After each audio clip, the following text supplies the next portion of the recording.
Good morning, everybody. Hello, and welcome to the next in our series of HR chats. And I'm absolutely delighted to be welcomed today by Chris Lewis. Hi, Chris. How are you doing? Hi, Adam. Thank you very well. It's a bit of sunshine behind me, and we don't often see sun in Croydon, so it's a beautiful day. The world always feels a better place with sunshine. Nothing much really changes, but when you get the sunshine, it always feels a better place. Enjoy it whilst it lasts. Hey, so I think, as lots of people will know, community is a really important aspect of the work we do at Petaurum, and through the Petaurum brand, we're a charity partner of St Barnabas Hospice in Lincolnshire. But through our Benefits Cloud brand, we are absolutely privileged to be a partner of Chris's charity. Chris was is the co-founder of Simpal, and also the chief executive of Chris's cancer community. So, Chris, first of all, thank you for allowing us to be one of your charity partners. It's a real honour. I'm just wondering if you can tell us a little bit more about the work that you do and your journey in terms of setting up the charity. Yeah, setting up the charity. So, listen, we're also privileged to have you guys on board. To have like minds. For us, it's not about numbers or anything else. It's about like minds that we want to achieve the same thing. So thank you very much for that, Adam. Yeah, the charity. So I got cancer in 2007. I won't spend too long on that side. So that's how I got involved in the cancer side of things. And it was all new to me. It was a shock, to say the least, to say that I might not have 6 months in front of me. After having 50 odd years of decent health. But that led me to finding that I couldn't really see much practical support for people. I went through a lot of serious work, chemotherapy and stem cell transplant, stuff like that. And I couldn't actually see much support for people, practical support, I mean. So I started Chris's Cancer Community, and I wanted to find out whether I was the only one. Because sometimes we can sit in our own isolation and think we're the only people that this is affecting, whereas the reality is it isn't like that at all. And there are plenty of feeling that same way, but don't know how to start about doing something. So this was before really the internet and everything else was more common, let's say, like it is now. And I never knew anything about internet or websites, or, I'm old school. I pick up the phone if I want to speak to somebody. But anyway, friends of mine said, actually, the best way to get your message out there is to have this website and whatever. So they very kindly started me the website, and they said, oh, now you've got a website, you have to tell people all about it. So I thought, that's logical sense. So we'll start you off on Twitter and Facebook and all these places. Okay, so that got us some publicity, and unsurprisingly, really, I found that I wasn't the only person that was finding these problems. And we created Chris's Cancer Community now. So we've been going 10, 11, 12 years maybe now. And it grew and grew and grew. But to come on to the charity, so I was already a face in the cancer world, if you like. And I got contacted privately by my partner in Simpal. That's Blair. She runs a mobile phone business. And she said to me, Chris, I'm contacting you because I don't see much innovation from the large charities and the National Health Service, which is true and still true today, unfortunately. And she said, but you're known for innovation and bringing new things to market. She said, my family has been affected by cancer recently, and I realized that I wanted to do something to help. And do you think that there's something we could find where I can get involved? So I hadn't really thought about that. So Blair very kindly came up to Croydon, which impressed me. A lot of people don't make that effort. She came up to Croydon, and over an afternoon's chat and a serviette and a pen, we found some ideas of how we thought that we could help people affected by cancer.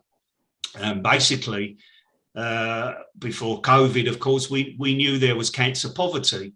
And that is unfortunately people that through their illness, they're not able to work and provide the financial resource to their family that they were able to do before that.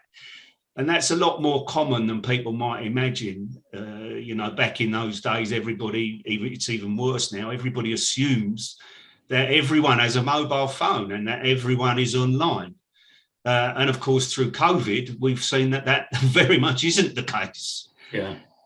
So we knew that for people affected by cancer, and we decided that what we could do to help was to give, where possible, mobile phones, and also support people for 6 months where they didn't have to worry about their mobile phone bills.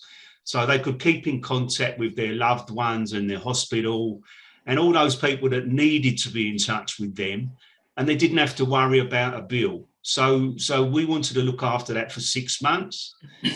And it's one area that they didn't have to worry about, let's say, because, there are some terrible stories of people running up mobile phone bills, and that's not the thing you want to worry about when you're going through cancer treatment. No, that must be a huge support and a huge weight off people's minds, Chris. So in terms of, the practical help that you give people, you're actually providing mobile phone devices and SIM cards to enable them to make and receive calls, which is, a really simple thing, isn't it? But has such a huge impact. Yeah, there's a play on the word Simpal there as well, actually. I said earlier, being too clever sometimes not a good thing. But anyway, we wanted, Blair and I spoke about this. We're both entrepreneurs. We're not really charity people, and we've made our way in business for many years. So neither of us, in honesty, wanted to get involved in the charity red tape scenario, but we realised fairly quickly that we had to, because to enable us to really raise funds and show people that we were serious, we needed to go through the right authority, and that's that's a good thing. It's a positive thing. So we did that. Our ideas proved in the first few months. We gave things away to friends of ours that we knew needed them, just to test it, and we knew it worked well. So when we went to the Charities Commission, they said, "What's all this about?" Because they'd never heard of it, and of course they've never heard of it because no one, believe it or not, such a simple idea, Adam, no one does it in the world. Can you believe? Places like the United States, people like Australia, countries like that, they don't do it. It's incredible. Absolutely incredible. I mean, if anyone else listening to this chat today, Chris, is like me, they've probably got a drawer full of old mobile phone guests. That's sort of gold dust, isn't it, to Simpal? Yeah, it is gold dust, Adam. I mean, not everyone's gold, by the way. Sometimes they turn out to be rocks. But it's gold dust. I mean, we get people, because, look, raising money for charity these days is like banging your head on the wall job. It's very tough. Yeah. And actually, as you say now, most people have spare mobile phones that they get upgraded and they just stick it away in a drawer somewhere. So we're delighted for many of those. I can't say everyone, because some of them cause us headaches. People in their rush to be kind send us things with broken screens and things that would actually cost more to repair than actually the phone is worth. But yeah, 3/4 of the stuff we get is great, and it's easy. We wipe it and we clean it, and it's able to go on to another life for us, how long ever that might be. So it's a great way. It's not a save the planet situation, but it certainly helps get some longer use from a device.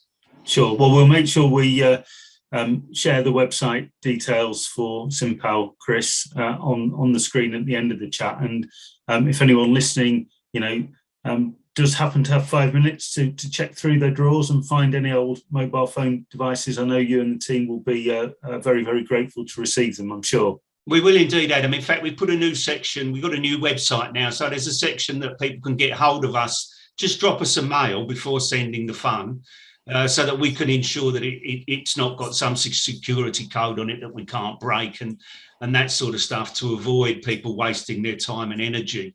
So just drop us a mail in the appropriate bit on the website and we'll take it from there. Thank you. Yeah, that's awesome. And, I mean, that's what you do is such a brilliant fit for us with Benefits Cloud, because, as you know, in addition to, bringing retail discounts, deals and special offers through the platform, it's also used as a fantastic way of communicating with groups of employees and members of clubs and associations through both the news feed and the document storage facility. So, we've got a very strong theme of communication running through Benefits Cloud, and that really aligns well, doesn't it? And I think, we're both very thankful to Zach Tomazzi, who's our non-exec director, for introducing us, because without Zach, this wouldn't have happened, would it? No, it wouldn't. And we have a lot to thank. I have a lot to thank Zach for. Zach's been a personal friend of mine for ever since almost our kids went to school. Probably even before that, actually, we met each other going to the station, going to our work and chatting. And then because Zach lives very close to me, we became part of a social circle, if you like. So not only did our kids go to school together, we popped up socially as well. And then when Zach got his career in sport, his cricket career going, we enjoy cricket as well. So we used to go to a few functions with Zach, and we've had some great years. And now Zach's sort of, he uses the words retired, but and I know that's not true. I think he was retirement. Yeah, exactly. And so Zach helps me on the Simpal side. As you know, Zach's got a fabulous black book. And Zach does a lot of work for us behind the scenes, connecting. We're talking about communication. Zach does his fair share of connecting, that's for sure. Yeah. No, that's awesome. So, Chris, if there were kind of 2 or 3 sort of key things that you were to, highlight about the charity, about the importance of the charity and the impact that you made, what would they be?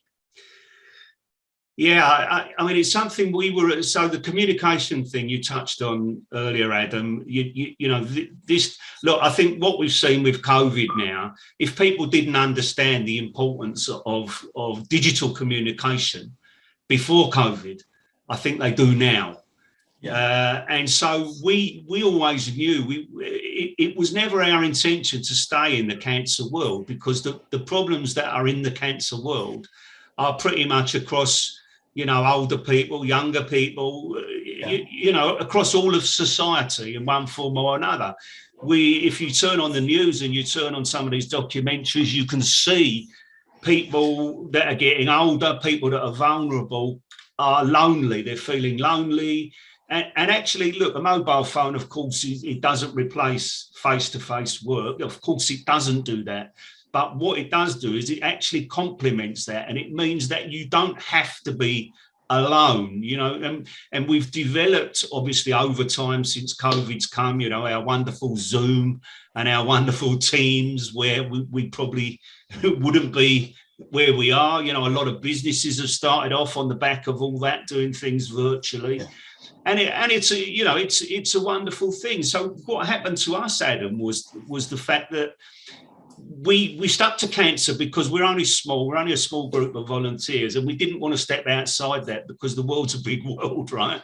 We wanted to get cancer a bit more nailed down.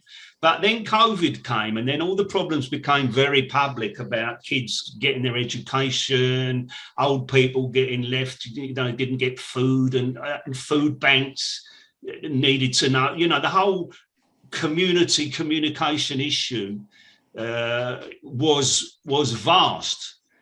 So we got involved. We did it because we could see what the problem was, and people approached us. Could we do so?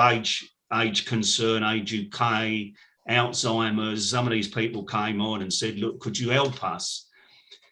So we ended up doing that. sort of temporarily. And so, you know, the use of our work is just very much beyond cancer. It's a society issue. So we're looking in the future to go outside, you know, to still have cancer, to do that, because the need is even more now than it was before, because the poverty issues in this country, Adam, have increased dramatically. You know, nobody wants to talk about it on the news, but we know when we're talking community, that's where we see it. We see it front on.